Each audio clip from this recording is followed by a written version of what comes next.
Welcome to the PCHL Weekly Show. After being away last week, this video will cover the third and fourth weeks of the PCHL season. So let's not waste any more time and jump right into the action. We pick things up with our feature game of Saturday, October 18th, with the current top of the table Montreal Loyalists taking on the defending champion, Toronto Titans. Midway through the first, Wade Taper strips the puck and moves into the offensive zone. After a quick give and go with Salvato and then another quick give and go with Baxter, he's all alone in tight and makes no mistake to put the defending champions in front. Later in the period, this time it's Raphael Wiens bringing the puck across the Loyalist line. He makes a beautiful rink-wide pass to Bakitsky, and the Loyalist defense just falls apart, allowing Viens to drive backdoor unimpeded for the easy tap-in. After a scoreless second period, it's time for this year's leaders to get back into it just over a minute into the third. Jordan Dussault takes the shot, which is stopped by Dupont, but with all three forwards for the Loyalists crashing the net, it's Robin Mancini who pots it home to cut the deficit in half. Just 5 minutes later, though, the Titans are on the power play, and off the initial faceoff, Linhart is able to win the draw, and Salvato finds Taper backdoor for his second of the night to restore the 2-goal lead. Less than a minute later, Joey Arsenault leads the Loyalists down on a 3-on-1 and finds Brendan Beers to bring it back to a 1-goal game. The Loyalists would put the pressure on with the empty net. On the 5-on-4, they win the draw with just 13 seconds left. The puck comes back to LeMay, who quickly throws it on net. Beers is there for the rebound, but he's pushed off the puck and the Titans clear it out of their zone, and Baxter seals it with the empty net to make the final 4-2. It was a busy hockey night in Canada with 5 games. The Surrey Tigers came from behind to beat the Patriots 3-2 in a battle of struggling teams, with Darcy Villeneuve getting in on all 3 goals for the Tigers, with 1 goal and 2 assists, plus going +3 on the night. The Winnipeg Falcons continue to come on strong after a slow start, with a convincing 5-1 win over the Hamilton Steelhawks. The Toronto St. Pats easily dispatched the Ottawa Dominion 4-1, and the Vancouver Seawolves shut out the visiting Brampton Blazers 2-0. It was a quieter Sunday as the Quebec Glaciers went into Halifax and beat the Privateers with 3 unanswered goals in the third period, despite the Privateers outshooting them at 38-28. Olivier Baudot got the winner with less than 3 minutes to go in the game. We started the new week with 5 games on Monday, including our feature game of the Toronto Royals in Surrey to take on the Tigers. We jump into the action in the first with Quenchiliev carrying the puck in for the Royals. He's able to find Sinlonescu on the far side, and then with line mate Dubé, they're able to confuse the Tiger defenders, and eventually it's Sinlonescu who goes upstairs with a nice finish to open the scoring for the Royals. Just a couple of minutes later, and it feels like deja vu, with Kushan coming across the Tigers' blue line at the end of his shift. This time it's Santerre and Aldridge who are the ones to pick it up. After both players initially refusing to take the shot, with little in the way of Tigers' defense, it's Aldridge who fires it past Kavicki. Off the ensuing face-off, the Tigers are caught napping as a stretch pass from Volnin leads to a partial break for Almond, who uses Iuorio to get Kavicki out of position, and the home fans are stunned as the Royals are quickly up 3-0 amid very poor play by their team. After exchanging goals in the second, the Tigers would make it 4-2 late in the third, as Hood forces the turnover, pinching in at the line, allowing Obu and Pongrat to go in on a short 2-on-1. The initial shot would be stopped, but Pongrat would slot in the rebound. That's as close as they would get as they were unable to overcome the terrible first period. In other action, the Hamilton Steelhawks stopped the Mutants' comeback bid in overtime to secure 2 of 3 possible points, thanks in large part to Daniel Nemec, who had a goal and 2 assists, being on all the Steelhawks' goals. The Blazers welcomed the Patriots to Brampton, and then sent them home with a 3-0 loss. The Edmonton Black Barons came back in the third, led by their top D pair, Carey and Toué, who both had a goal and 2 assists in the win over the visiting Ottawa Dominion. Finally, the Glaciers got the shootout win in Vancouver after the Seawolves forced overtime, scoring with their own net empty in the final minute of regulation. Speaking of the Seawolves, they were in our feature match as they took on their lower mainland rivals, the Surrey Tigers. These teams came into the match the 2 lowest scoring teams in the league, so we were expecting a tight matchup, even with both coaches going with their backups during this busy period. And that's exactly what we got through the first scoreless period. But action would pick up in the second. The Tigers got it started with Tobiasen getting a breakaway off a beautiful outlet pass. His attempt was stopped, but a clearing attempt went right to Marcus Steiner, who didn't hesitate and put it past the still recovering Mansour. Vancouver responded later in the period to tie the game up, and then a few minutes later have another chance on the power play. They work it back to Bureau, who goes down to Russian, who finds some room over the shoulder of Leon, and the visiting Seawolves took the lead for the first time. The Seawolves kept coming in the third, with Willis coming in on a short 2-on-1 with Pat Lee. 3 Tigers players converge on Willis, but he's still able to find Lee for the easy tap-in. This game was a long way from over, though. Cooper picks up the puck in the corner after the Tigers dump it in. He quickly finds Petlov in the slot, who makes no mistake. And they decide they liked that play so much, they ran it again. This time off an offensive face-off, the defenseman Hood gets the puck to Cooper, who again finds Petrov on the doorstep. His strength is too much for the Seawolf defenders, and just like that, we have a tie game. Overtime would solve nothing, so these rivals would go to a shootout. After the first 2 shooters are stopped, Obu takes the strategy just skating full speed at the goalie and firing the puck as hard as he can. And well, you can't argue with the result. Russian would try a similar move, going wide, but he would be stopped. The overpaid superstar is 0 for 4 in shootouts this season. After Mansour made the stop, it was up to Petey to see if he could tie it up. But his shot is stopped easily by Lyon, and the Tigers complete the comeback win against their local rivals. Elsewhere on Tuesday, the Privateers, led by 2 goals from McDuff, beat the Ottawa Dominion in a shootout. The Toronto St. Pats continued their winning ways at the Coca-Cola Coliseum with a 5-3 victory over the Calgary Outlaws. The Winnipeg Falcons win streak continued with a 3-2 win over their prairie rivals from Edmonton. And Ringa stole the show at Scotiabank Arena and helped the Titans to a 1-0 shutout win over the Mutants.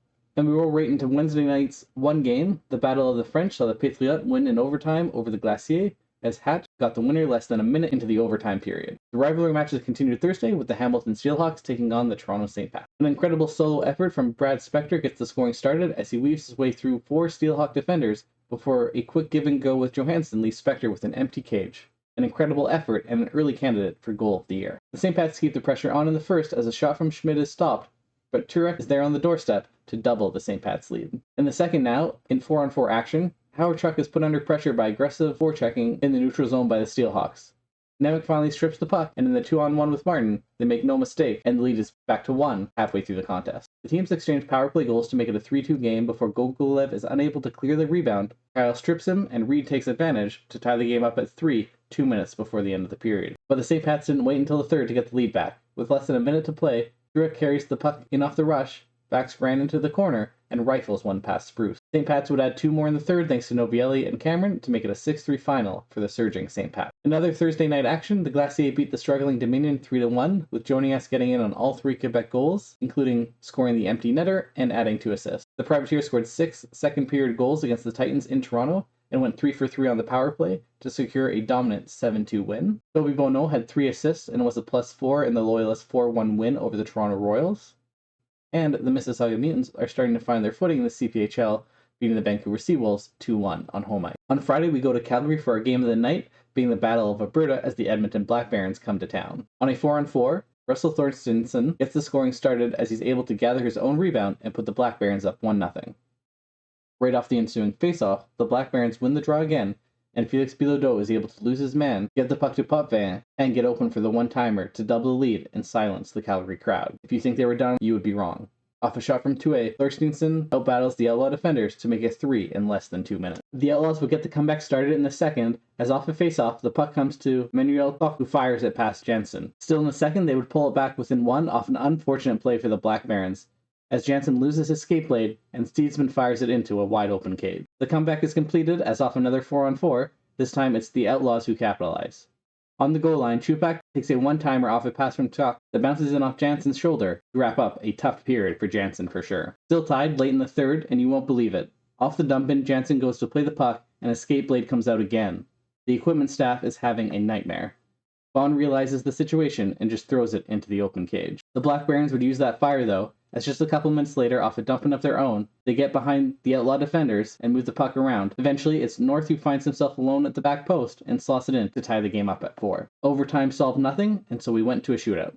In the 9th round, it's finally the defensive defenseman Jerome Chouinard who gets the winner for the Outlaws in his first career shootout attempt at 34 years old. In other Friday night action, Mikael Henriksen scored the game-winning goal with 3 seconds left in regulation, and Verville made 48 saves as the Montreal Loyalists beat the Halifax Privateers 3-2 in a thriller. The other Montreal team was also victorious as the Patriots beat the Tigers 6-2 to move them on to equal 14 points. The Brampton Blazers found their scoring touch as they beat the Toronto Royals 7-3, led by Boris Greco and Ragnar Persson, each getting 3 points. And finally, the Winnipeg Falcons dominated the second half of their game against the Hamilton Steelhawks and went home with a 6-2 win. On Saturday the 25th, Julien Potvin was the hero in Edmonton as the Black Barons beat the Mutants 5-4 in overtime.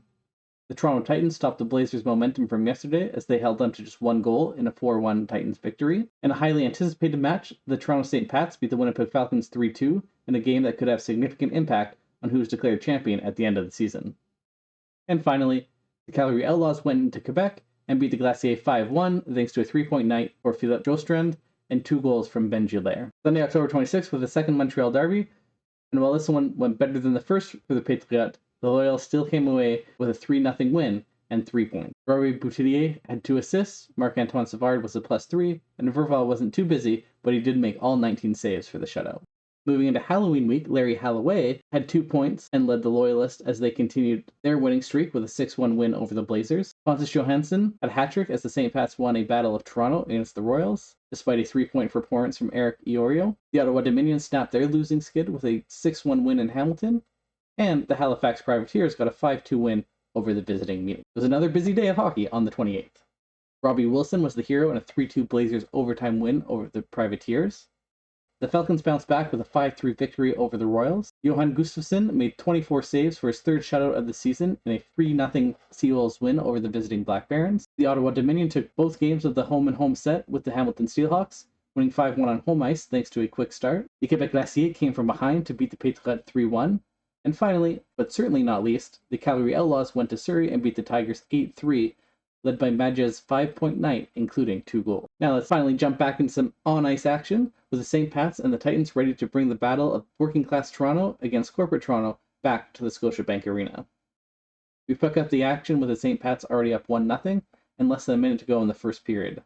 Verville and Wilson carry the puck into the Titans zone and allow their line mates to change. They find Bouchard coming in off the bench, allowing Wilson to slip past his man into the slot, get the return feed, and put it in with just 6 seconds on the clock. The Titans wouldn't roll over, and late in the second period they would finally strike. The shot from Walker is stopped, but Howard-Chuck and Petrov get in each other's way, allowing Linhart to find the puck in the back of the net to make it a 1-goal game. The St. Pats would get the 2-goal lead back before the end of the period, however, as off a face-off the puck comes to Schmid, and the shot is redirected by Chifornu past Ringa, and the score is 3-1. But the second period wasn't done yet, as on a face-off just outside the Titans zone, Ringa is not paying attention, perhaps still thinking about the last goal, but Petrov notices it and puts the puck on net before Ringa even lifts his head up. And that would deflate the Titans for the rest of the game, as the St. Pats would add 1 more in the third for a 5-1 final in the only action of the night. We stuck with the St. Pats on October 30th, as the St. Pats went into Montreal to take on the Loyalists in a battle of the top 2 teams in the standings. Already 1-1 less than 7 minutes into the game, Boutillier blows past the St. Pat defenders through the neutral zone and makes no mistake on the finish to put the Loyalists up early. Late in the period, this time it's Joey Arsenault's turn to use the speed to get past the St. Pats in the neutral zone.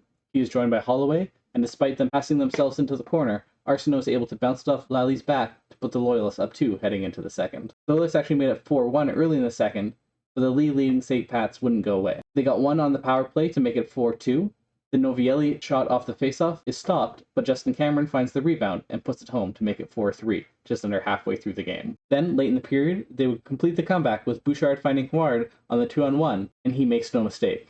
So we're all tied up 4 heading into the third. It would stay that way until 5 minutes remaining, as Cameron is kicked out of the draw. Winger Holtham steps in, but loses it cleanly to Beers. Savard wastes no time putting it right on net, and Lally's unable to see the shot through his own defenders. That would stand as the winner, as the Loyalists would add an empty netter to make it a 6-4 final, and bring the Loyalists within 1 point of the league-leading St. Pat. Another Halloween Eve action, Joseph Kavicki made 42 saves in a 2-0 shutout win for the Surrey Tigers over the Glacier. Eric Iuorio stayed hot with a 5-point performance in a 6-1 Toronto Royals win over the Patriots. McDuff scored his league-leading 10th of the season as the Privateers beat the Blazers 4-2.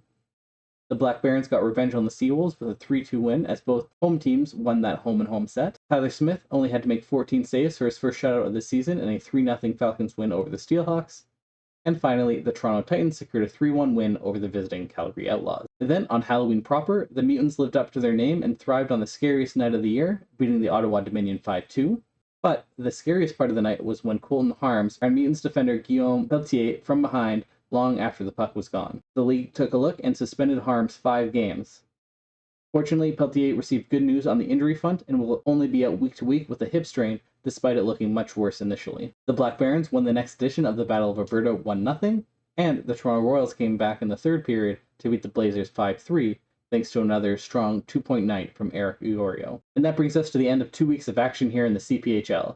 At the end of it, the St. Pats are in the top spot of the standings, but just 1 point ahead of the Montreal Loyalists, who also have a game in hand, and are undefeated at the Bell Centre this year, including an away game against the Patriots. There are 4 teams who have set themselves up in the second ring, with the Glacier, Falcons, Titans, and Outlaws sitting between 25 and 27 points. At the quarterway mark of the season, these teams can still certainly challenge the top 2 teams. In the relegation battle, the Montreal Patriots continue to struggle, leading the league with 12 losses. But they are actually tied on points with the Mutants. The Surrey Tigers are safer than they look, having played fewer games than the Patriots and Mutants. The Blazers are probably sweating a bit more, being only 4 points out of relegation position on the same number of games played as the Patriots. With it being the end of the month, it's also our first chance to take a look at Player of the Month awards. Iuorio won the honors for October. He's leading the league with 22 points amid an impressive outbreak in the final week of the month. Advanced stats say he contributed over 5 points in the standings alone to the Royals, nearly a quarter of the Royals' 23 points. Goalie of the Month honors went to, no surprise, Gabriel Verville. He boasts an impressive 1.4 goals against average and 14 goals saved above average, which is almost equal to the 17 goals he has given up. And while he's only faced 2 shootout attempts, he has stopped them both. To close out this longer episode, here's a quick look in at the Canadian Elite Hockey League standings. The Victoria Admirals have won 10 straight and are now sit atop the standings, 1 point ahead of the London Cavaliers. Their 31 goal differential is only matched by the negative 31 goal differential that the Longueuil Egg have managed so far this season. The 6 points in 16 games played suggest they may be moving back down to the Champlain League next season. Thank you for sticking with us to the end. We will have another double week show next time, but for now, keep your stick on the ice, and I will see you next time.